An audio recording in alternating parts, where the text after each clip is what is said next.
तेजस्वी का अल्टीमेटम, महागठबंधन में सीट बंटवारे पर बढ़ा संकट। वीआईपी की सख्त मांगे, टूट सकती है महागठबंधन की एकता। कांग्रेस ने जारी किए सिंबल, राजद खेमे में मचा असंतोष। महागठबंधन में परीक्षा की घड़ी, क्या बच पाएगी एकजुटता। बिहार की राजनीति में तापमान तेजी से बढ़ता नजर आ रहा है। आगामी विधानसभा चुनाव से पहले महागठबंधन के भीतर सीटों के बंटवारे को लेकर टकराव अपने चरम पर है। तेजस्वी यादव ने अब वीआईपी पार्टी को सीटों के बंटवारे पर अपना अंतिम अल्टीमेटम दे दिया है और यही अल्टीमेटम अब पूरे गठबंधन के भीतर तनाव की सबसे बड़ी वजह बन चुका है। वीआईपी पार्टी यानी विकासशील इंसान पार्टी ने शुरुआत से ही अपनी सही हिस्सेदारी की मांग रखी थी।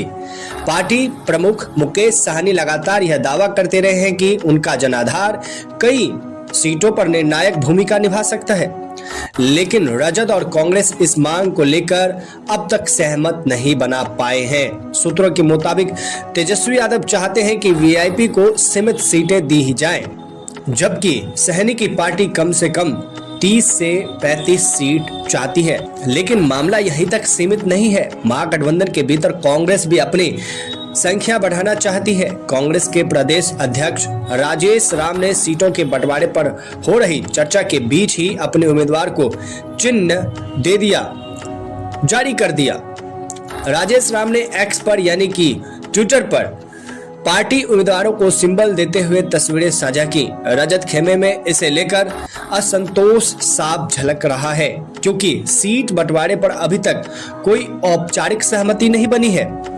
राजनीतिक जानकारों का मानना है कि यह कदम कांग्रेस द्वारा अपने दबाव को जताने की रणनीति है। अक्सर चुनावी गठबंधन में इस तरह के कदम पार्टियों के बीच शक्ति संतुलन को दिखाने का माध्यम बनते हैं, लेकिन इस बार मामला थोड़ा अलग है, क्योंकि चुनाव नजदीक है। पूरे गठबंधन की एकता पर अब सीधे सवाल बनने शुरू हो गए हैं। दूसरी ओर तेजस्वी लगातार यह कोशिश कर रहे हैं कि किसी तरह गठबंधन को टूटने से बचाया जाए, ऐसी नौबत ना आए। उन्होंने कहा कि राजद सभी सहयोगों का सम्मान करता है, लेकिन सीटों का बंटवारा वास्तविक राजनीतिक ताकत के आधार पर ही होगा। इधर वीआईपी ने भी यह चेतावनी दी है कि अगर उनकी मांगे पूरी नहीं हुई तो वो अपनी रास्ते खुद तय करेंगे। अब सवाल ये है कि क्या तेजस्वी समय रहते इस संकट को संभाल पाएंगे या फिर 2020 की तरह एक बार फिर महागठबंधन के भीतर तकरार चुनावी गणित को पलट देगी, क्योंकि राजनीति में एक छोटी सी दरार भी कई बार गठबंधन को कमजोर कर देती है और इसका सीधा प्रभाव मतदाताओं की धारणा पर पड़ता है।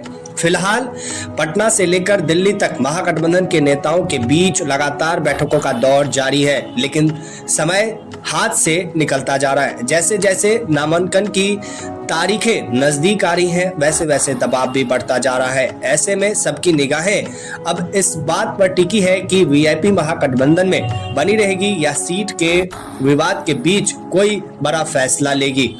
बिहार की सियासत में आने वाले कुछ दिन बेहद निर्णायक साबित हो सकते हैं।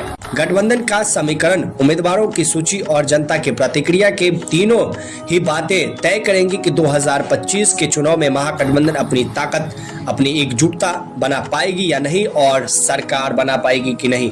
आपको बता दें तो अभी तक ये तय नहीं हुआ है कि कौन सा दल कितने सीटों पर चुनाव लड़ेगी, लेकिन इधर नामांकन की प्रक्रिया भी शुरू हो गई है और लगातार उम्मीदवार सिंबल लेकर नामांकन दाखिल कर रहे हैं। आप क्या मानते हैं कि ये देरी महागठबंधन को भारी पड़ सकता है?